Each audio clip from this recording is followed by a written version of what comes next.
நம்முடைய மாண்புமிகு தமிழ்நாடு முதலமைச்சர் அவர்கள்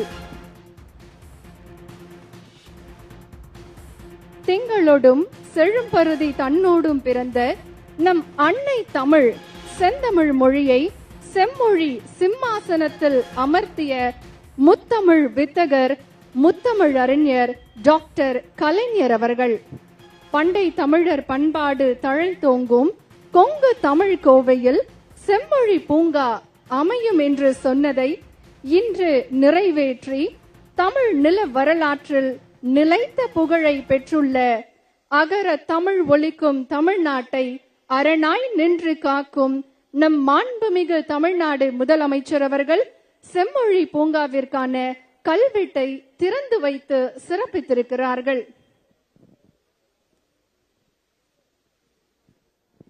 நவீன வசதிகளோடு உலக தரத்தில் அமைக்கப்பட்டிருக்கக்கூடிய செம்மொழி பூங்கா கோயமுத்தூர் மாவட்டத்தின் தனி அடையாளமாக இன்று மிளிர்ந்து நிற்கிறது.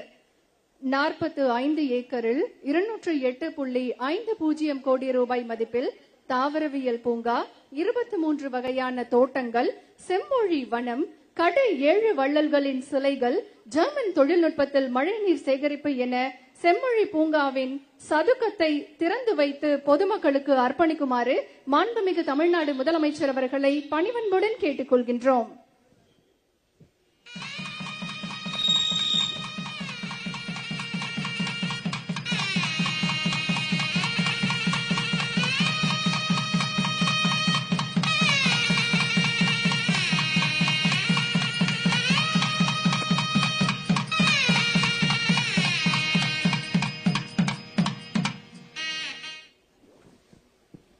சர்வதேச தரத்தில் அமைக்கப்பட்டுள்ள கடந்த 2010ஆம் ஆண்டு கோவையில் உலக தமிழ் செம்மொழி மாநாடு நடைபெற்ற நிலையில் அங்கு ஒரு பிரம்மாண்டமான செம்மொழி பூங்கா அமைக்கப்படும் என்று முன்னாள் முதலமைச்சர் கலைஞர் தெரிவித்திருந்த நிலையில் அதற்கு 2023ஆம் ஆண்டு அடிக்கல் நாட்டப்பட்டு தற்போது முதலமைச்சரால் அந்த செம்மொழி பூங்கா திறந்து வைக்கப்பட்டிருக்கிறது.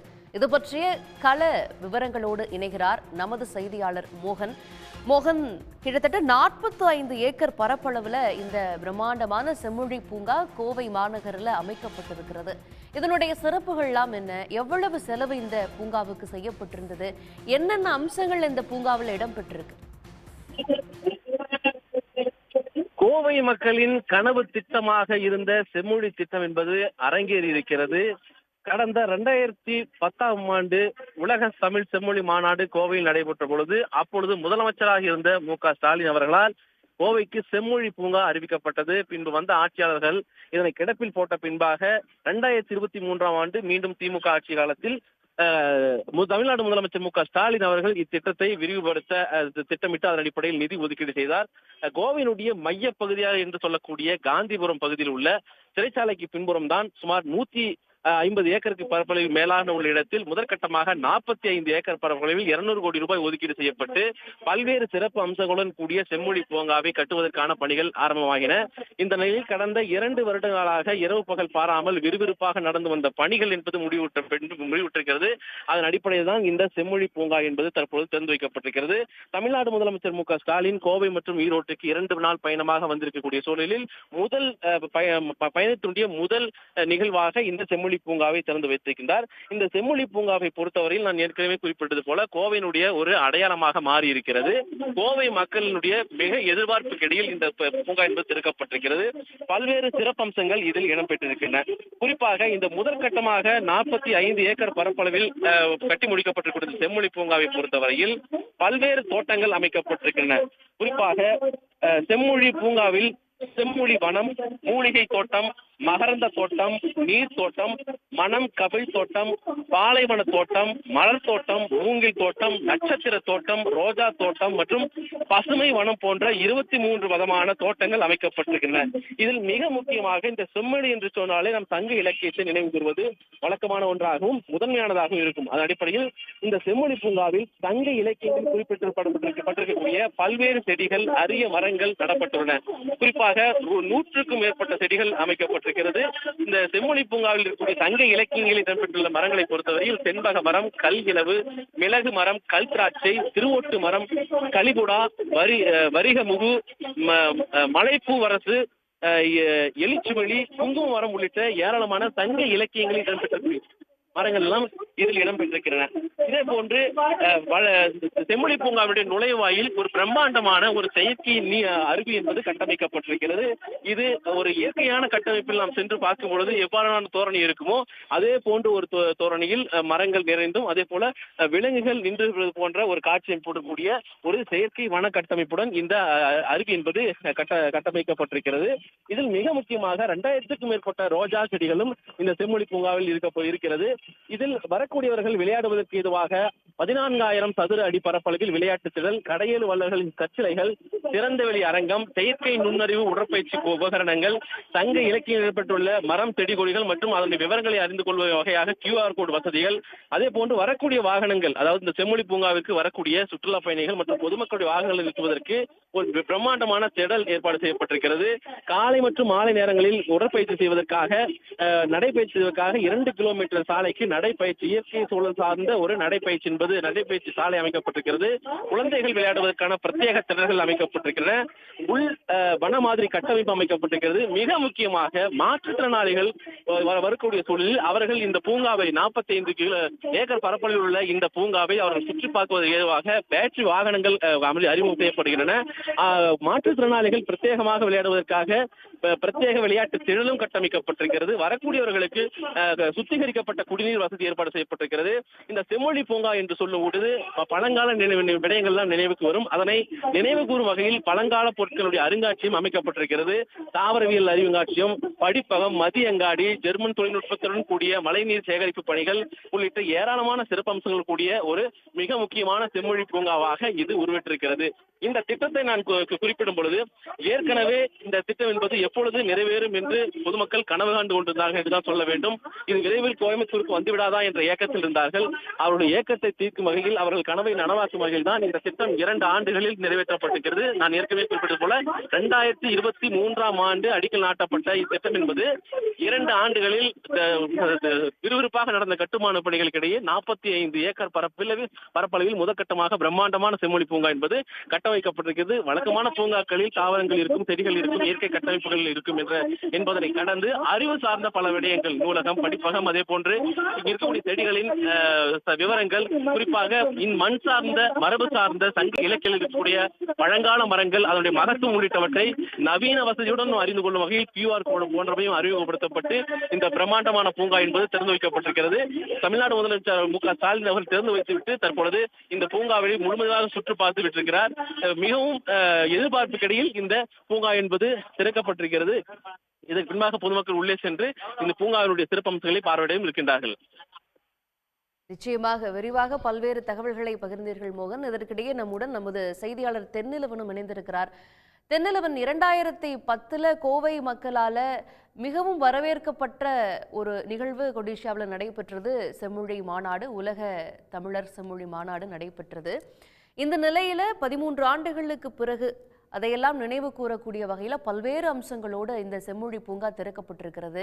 ஏற்கனவே GD நாயுடு பாலம் திறக்கப்பட்டது, ஜெர்மன் தொழில்நுட்பம் போன்ற முக்கியமான அம்சங்கள் இடம்பெற்றிருந்தது. இந்த பூங்காவும் நிறைய முக்கிய சிறப்பம்சங்களை இடம்பெற்றிருக்கிறத பார்க்கிறோம். கோவை மக்கள் இதை எப்படி பார்க்கிறாங்க? முதலமைச்சர் தற்போது பார்வையிடுகிறார். மக்களுக்கான பார்வை எப்போதிருந்து அனுமதிக்கப்படும்? நிச்சயமாக, அதாவது கோவை மக்களை பொறுத்தளவு பாத்தீங்கன்னா இந்த செம்மொழி பூங்கான்றது மிகுந்த ஒரு எதிர்பார்ப்பை ஏற்படுத்திய ஒரு திட்டம்னே சொல்லலாம்.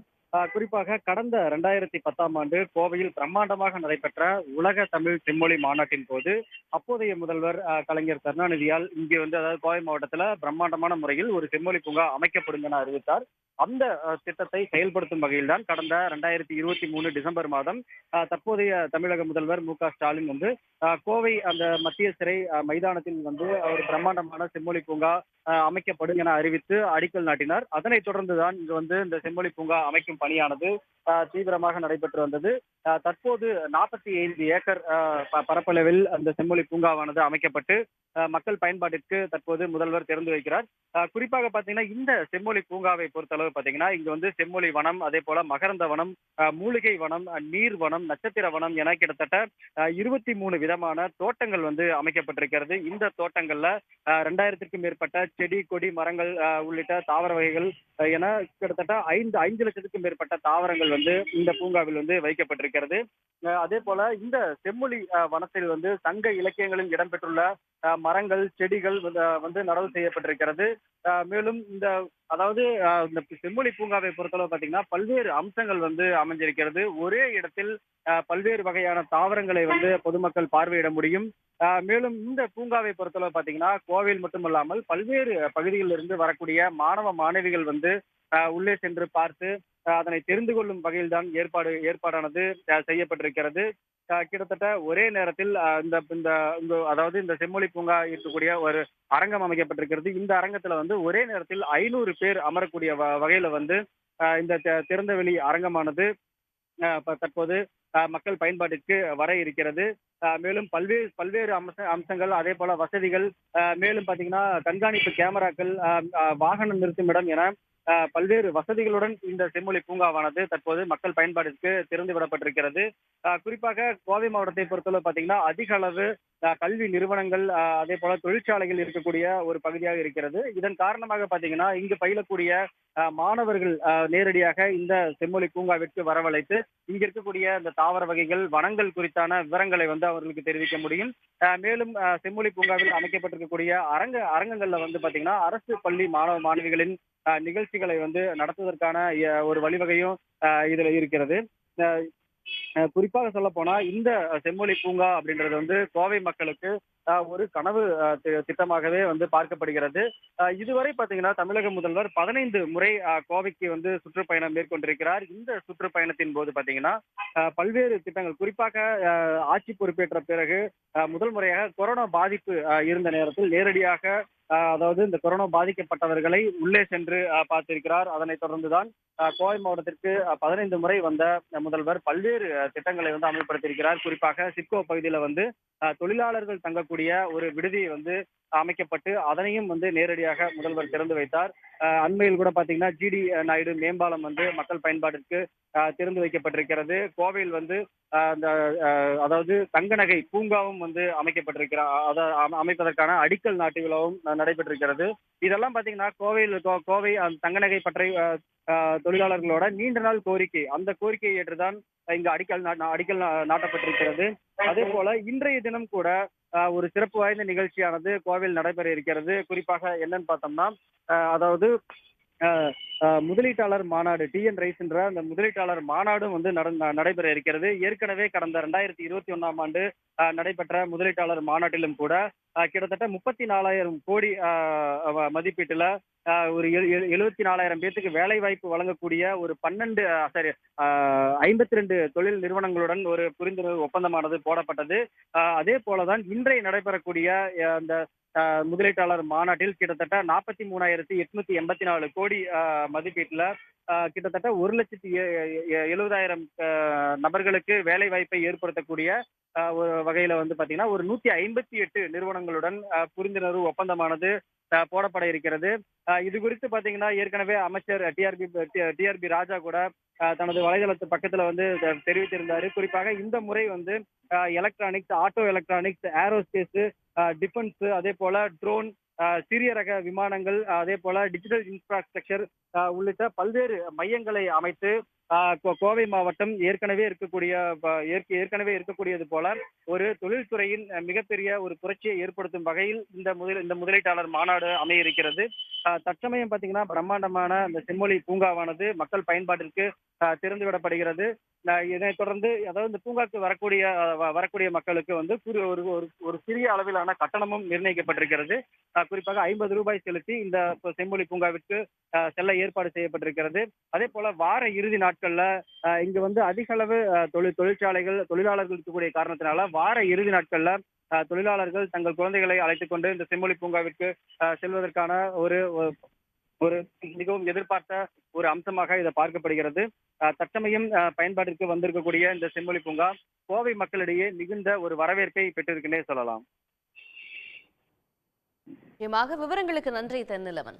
உடனுக்குடன் செய்திகளை தெரிந்து கொள்ள சன் நியூஸ் பெல் ஐகானை கிளிக் பண்ணுங்க.